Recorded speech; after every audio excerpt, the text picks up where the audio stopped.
గత ప్రభుత్వం చెత్త ప్రభుత్వమని వైఎస్సార్ కాంగ్రెస్ పార్టీపై రాష్ట్ర మంత్రి పొంగూరు నారాయణ సంచలన వ్యాఖ్యలు చేశారు.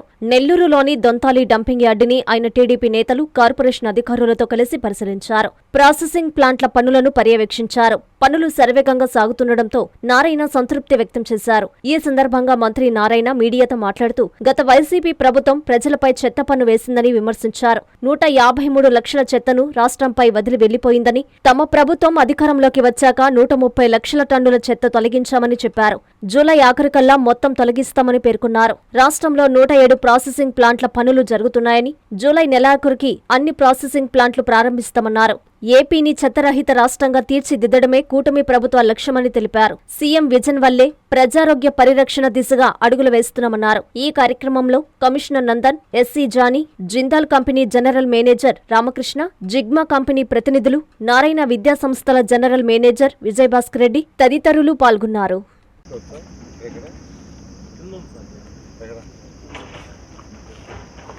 ఈరోజు రాష్ట్రంలో 123 మున్సిపాలిటీస్ ఉంటే గత ప్రభుత్వం చెత్త పన్నేసి చెత్త ప్రభుత్వం లక్షల టన్నుల కొద్దీ చెత్తను వదిలేసిపోయింది. ఎన్ని లక్షల కొన్నంటే ఇప్పటివరకు ఎస్టిమేట్ చేస్తే 153 లక్షల టన్నుల చెత్తను వదిలేసిపోయింది. అందులో 130 లక్షల టన్నులు ఈ ప్రభుత్వం వచ్చిన తర్వాత క్లియర్ అయిపోయింది. 130 లక్షల టన్నుల చెత్తని ప్రాసెస్ చేసి బయటికి పంపించేసాం. మరొక 23 లక్షల టన్నులు ప్రాసెస్ అవుతుంది. బహుశా నెక్స్ట్ మంత్ ఎండింగ్కి అది పూర్తి అయ్యేటట్టుగా ప్లాన్ చేసాం. వర్షాల వల్ల ఇబ్బంది రాకుండా ఉంటే నెక్స్ట్ మంత్ ఎండింగ్కి ఈ రాష్ట్రంలో మొత్తం. అయితే ప్రస్తుతం వచ్చే చెత్తను ఏం చేయాలి? గత ప్రభుత్వం కుప్పలుగా పెట్టిపోయిన చెత్తని ఈ ప్రభుత్వం వచ్చి క్లీన్ చేసింది.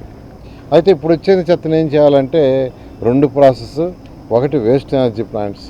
వచ్చిన వేస్ట్ అంతా తీసుకొచ్చి ఆ ప్లాంట్లో వేస్తే అది బర్న్ అయిపోయి ఎలక్ట్రిసిటీ ప్రొడ్యూస్ అవుద్ది. అది 2014-19 ఎస్టాబ్లిష్ చేసిన గుంటూరు, విశాఖపట్నం 2 ప్లాంట్లలో జరుగుతుంది. ఇప్పుడు ఆ 2 ప్లాంట్లు ఈరోజు 2400 టన్నులు, గుంటూరు ప్లాంట్లో 1400 టన్నులు, విశాఖపట్నంలో 1400 టన్నులు, మొత్తం 2800 టన్నులు దాంట్లో వేస్తున్నారు. ఏ రోజుకి ఆ రోజు చెత్త, ఏ రోజుకి ఆ రోజు బర్న్ అయిపోయి ఎలక్ట్రిసిటీ ప్రొడ్యూస్ అవుతుంది. 2014-19లో 10 ప్లాంట్లు శాంక్షన్ చేశాం. గత ప్రభుత్వం 2 ప్లాంట్లు అడ్వాన్స్లో ఉన్న 2 ప్లాంట్ల నుంచి మిగతా క్యాన్సిల్ చేసింది. నిజంగా ఆ ప్లాంట్లన్నీ అయిపోయి ఉంటే ఈ రాష్ట్రంలో వచ్చే 7000 టన్నులు ప్రతిరోజు అది ఎలక్ట్రిసిటీ ప్రొడ్యూస్ అయ్యింది వాడి ద్వారా. కానీ గత ప్రభుత్వానికి అవగాహన లేక, ఒక విజన్ లేక, విజన్ నాయకుడు లేనందువల్ల 14-19లో తెలుగుదేశం ప్రభుత్వం పెట్టినే క్యాన్సిల్ చేశారు. అయితే ఈ ప్రభుత్వం రాగానే మరొక 6 శాంక్షన్ చేశాము. కాకినాడ అయితే చాలా అడ్వాన్స్ స్టేజ్లో ఉంది. మిగతా 5 కూడా కన్స్ట్రక్ట్ చేయాలంటే గత ప్రభుత్వం వదిలేసిపోయిన చెత్త కుప్పల్ని క్లియర్ చేయాల్సి వస్తుంది. ఫర్ ఎగ్జాంపుల్ నెల్లూరు దొంతాల్లో ఈరోజు ఇంకా 1,00,000 టన్నుల చెత్త ఉంది. దాన్ని తీస్తేనే అక్కడ వేస్ట్ ఎనర్జీ ప్లాంట్ పెట్టగలరు. ఎంతో వేగవంతంగా చేస్తున్నారు. బహుశా ఈ మంత్ ఎండింగ్ పూర్తి అయ్యేటట్టుగా ప్లాన్ చేసాం. అయితే నెక్స్ట్ మంత్ నుంచి ఇక్కడ వేస్ట్ ఎనర్జీ ప్లాంట్ వస్తుంది. అదేవిధంగా తిరుపతి, అదేవిధంగా కడప, అదేవిధంగా కర్నూలు, అదేవిధంగా విజయవాడ. ఒరిజినల్గా గుంటూరులో పెట్టిన ప్లాంట్ గుంటూరు, విజయవాడ కలిపి. అయితే ఈరోజు తెనాలి, మచిలీపట్నం, బందరు అన్ని చుట్టుపక్కల ఉన్న ప్రతి మున్సిపాలిటీ నుంచి 100 కిలోమీటర్ డిస్టెన్స్లో ఉన్న మున్సిపాలిటీస్ అంతా తీసుకొచ్చి దాంట్లో వేస్తున్నాయి. అందువల్ల అక్కడ ఎక్సెస్ అయినందువల్ల విజయవాడలో మరొక ప్లాంట్ని గవర్నమెంట్ ముఖ్యమంత్రి గారు శాంక్షన్ చేశారు. ఈ విధంగా ఎందుకనంటే ఇప్పుడు డెవలప్డ్ కంట్రీస్లో ఎలా చేస్తున్నారో చూడాలా. 2014-19లో నేను స్టడీ చేశా. టోక్యో స్టడీ చేశాను, చైనా స్టడీ చేశా, సింగపూర్ స్టడీ చేశాను. ఇట్లా అనేక దేశ విదేశాలు స్టడీ చేస్తే ఆ రోజుకే 2014-19కే చైనాలో 350 ఉన్నాయి. ఇప్పుడు 1100 ప్లాంట్లు ఉన్నాయి. అదేవిధంగా టోక్యో తీసుకుంటే ఒక టోక్యోలోనే 49 ఉన్నాయి. ఈరోజు జపాన్లో 1000 ప్లాంట్లు ఉన్నాయి. ఈ విధంగా డెవలప్డ్ కంట్రీస్లో లేటెస్ట్ టెక్నాలజీ తీసుకొచ్చేస్తుంటే మన గత ప్రభుత్వం 14-19లో పెట్టిన ప్లాంట్నే పక్కన పెట్టింది. అంటే అవగాహన రాహిత్యం. అయితే ఈ ప్రభుత్వం దీని మీద ప్రత్యేక శ్రద్ధ వహించి ఈరోజు వేస్ట్ ఎనర్జీ ప్లాంట్స్ ఇచ్చింది. అయితే వేస్ట్ ఎనర్జీ ప్లాంట్ ఎస్టాబ్లిష్ చేయాలంటే కనీసం 2 నుంచి 2.5 సంవత్సరం పడుతుంది. ఎందుకంటే ఒక్కొక్క దాని మీద ఎస్టాబ్లిష్మెంట్ 400 కోట్లు అవుతుంది. అయితే ప్రభుత్వం కేవలం ల్యాండ్ ఇవ్వటం, వాటర్ కనెక్షన్, ఎలక్ట్రిసిటీ కనెక్షనే, రోడ్డు కనెక్షను. ప్లాంట్ ఎస్టాబ్లిష్ చేసుకునేది వాళ్ళే చేస్తారు. దానికి పీపీపీ మోడల్లో కరెంటు కొంటూ ప్రభుత్వం చేస్తుంది. ఖర్చు అంతా వాళ్ళదే. ఎవరైతే ముందుకు వచ్చారో వాళ్ళే 300, 350 కోట్లు, 450 కోట్లు ప్లాంట్ సైజుని బట్టి పెట్టుకుంటారు. అయితే ఈ లోపల ఈ 2 సంవత్సరాలు, 2.5 సంవత్సరాల లోపల ఏం చేయాలి? వచ్చిన చెత్తని మళ్ళా కుప్పలుగా పెడితే గత ప్రభుత్వం చేసిన తప్పే చేస్తాం అనే ఉద్దేశంతో గౌరవ ముఖ్యమంత్రి గారు ఇమీడియట్గా ప్రాసెసింగ్ ప్లాంట్లు ఎస్టాబ్లిష్ చేయమన్నారు. 107 ప్రాసెసింగ్ ప్లాంట్లు టెండర్ పిలిచాం.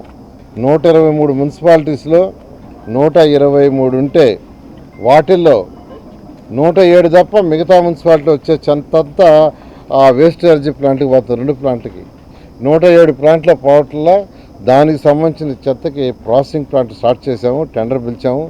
అవన్నీ కూడా ఎంతో వేగవంతంగా జరుగుతున్నాయి. అవన్నీ కూడా ఈ మంత్ ఎండింగ్కి అయిపోయేట్టుగా ప్లాన్ చేసాం. ఈరోజు కొండపల్లిది అయితే అయిపోయింది. నెల్లూరుది అయితే మరొక 5 రోజుల్లో వాళ్ళు హ్యాండ్ ఓవర్ చేస్తా ఉన్నారు. ఆల్మోస్ట్ స్ట్రక్చర్ అయిపోయింది. పైన ఏదో షీట్స్ వేయాలి, ఎక్విప్మెంట్ కూడా వచ్చేసింది. ఈ నెల 20వ తేదీ స్వచ్ఛాంధ్ర కార్యక్రమం ఉంది.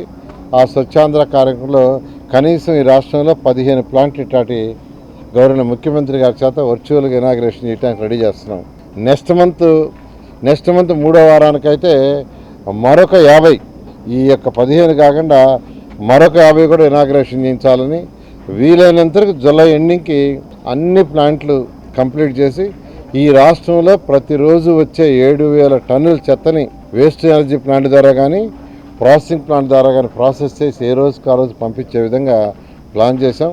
కానీ గత ప్రభుత్వం చెత్త పన్ను వేసింది, కానీ చెత్త కుప్పలు వదిలిపోయింది. 153 లక్షల టన్నులు. కానీ ఈ ప్రభుత్వం వచ్చిన తర్వాత ఎలక్షన్స్కి ముందు గౌరవ ముఖ్యమంత్రి గారు ఎన్డీఏ కూటమి ఏదైతే మాట ఇచ్చిందో చెత్త పన్ను తీసేస్తామని, చెత్త పన్ను తీసేస్తూ గత ప్రభుత్వము ఏదైతే కుప్పలుగా పెట్టిందో దాన్ని అంతా క్లియర్ చేయడం జరిగింది. అది కాకుండా ఎస్టీపీలు అంటే ఎక్కడైనా ప్రజలు కోరుకునేది ఏంటంటే ప్రతిరోజు వచ్చే సాలిడ్ని బయటికి ఏ రోజుకి ఆ రోజు పంపించాలని, రెండోది బాత్రూమ్ నుంచి, కిచెన్ నుంచి, టాయిలెట్స్ నుంచి వాటర్ని ట్రీట్ చేసి పంపించాలని. ఈరోజు ఎక్కడ 80% ట్రీట్ చేయడంలో వచ్చింది కెనాల్ వదిలేస్తున్నారు. ఆ కెనాల్ వాటర్నే వాడుతున్నారు. దానివల్ల అనేక జబ్బులు వస్తాయి. ఎన్జిటి కూడా చాలా క్లియర్గా ఇన్స్ట్రక్షన్ ఇచ్చింది, కంపల్సరీగా ట్రీట్ చేసి పంపమని. 30 ప్లాంట్లు అయితే తుది దశకు వచ్చినాయి. మరొక 60 ప్లాంట్ కూడా టెండర్ పిలుచున్నాం. అది కూడా వర్క్ జరుగుతుంది. అయితే ప్లాంట్ పెట్టాలంటే సైట్ కావాలా, సైట్లు లేవు. సైట్ ల్యాండ్ అక్విజిషన్ మీద కొనాలా. ల్యాండ్ అక్విజిషన్ కావాలంటే 300 కోట్లు కావాలి.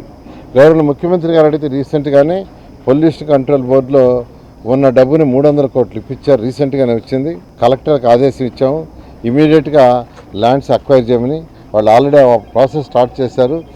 బహుశా మరొక 1 మంత్లో వాళ్ళు ప్రాసెస్ కంప్లీట్ చేసి ల్యాండ్ ఇస్తే మరొక 4 నెలల్లో ఆ యొక్క ట్రీట్మెంట్ ప్లాంట్ కూడా వస్తాయి, ఎస్టీపీలు. అవి కూడా వస్తే ఈ రాష్ట్రంలో వచ్చే చెత్తను ప్రాసెస్ చేసి పంపిస్తున్నాం.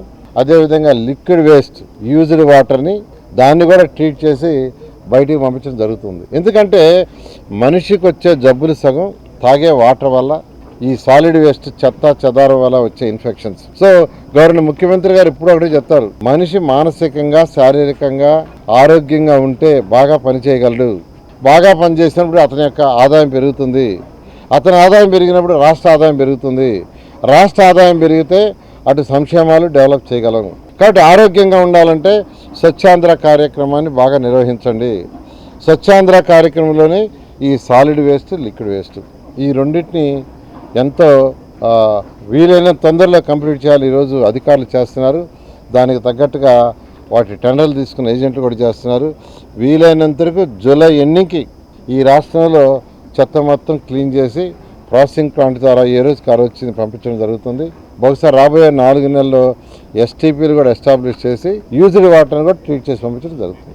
నారాయణ హాస్పిటల్స్ ఆన్ వీల్స్ మీ ఇంటి వద్దే తక్షణ వైద్య సేవలు మరియు నిపుణుల చికిత్స. మా సేవలు specialist consultations, general medicine, general surgery, orthopaedics, dental, ophthalmology వంటి విభాగాల నిపుణుల వైద్య సలహాలు, ఎక్స్రే, ఈసీజీ, లాబొరేటరీ పరీక్షలు, రక్త పరీక్షలు, షుగర్, కొలెస్ట్రాల్, కిడ్నీ మరియు లివర్ ఫంక్షన్ టెస్టులు, కంటి చూపు పరీక్షలు, పంటి ఆరోగ్య పరీక్షలు, preventive health checks, diabetes, BP, గుండె, కిడ్నీ, లివర్ వంటి సమస్యలను ముందుగా గుర్తించేందుకు పరీక్షలు, అత్యవసర చికిత్సా సహాయం, ఆక్సిజన్, అత్యవసర మందులు. మా ప్రత్యేకతలు 25 ఏళ్ల నమ్మకమైన వైద్య సేవలు, అన్ని వైద్య సౌకర్యాలతో కూడిన ఆధునిక మొబైల్ హాస్పిటల్. మీ ఆరోగ్యం మా బాధ్యత. నారాయణ హాస్పిటల్స్ ఎప్పుడూ మీకు అండగా.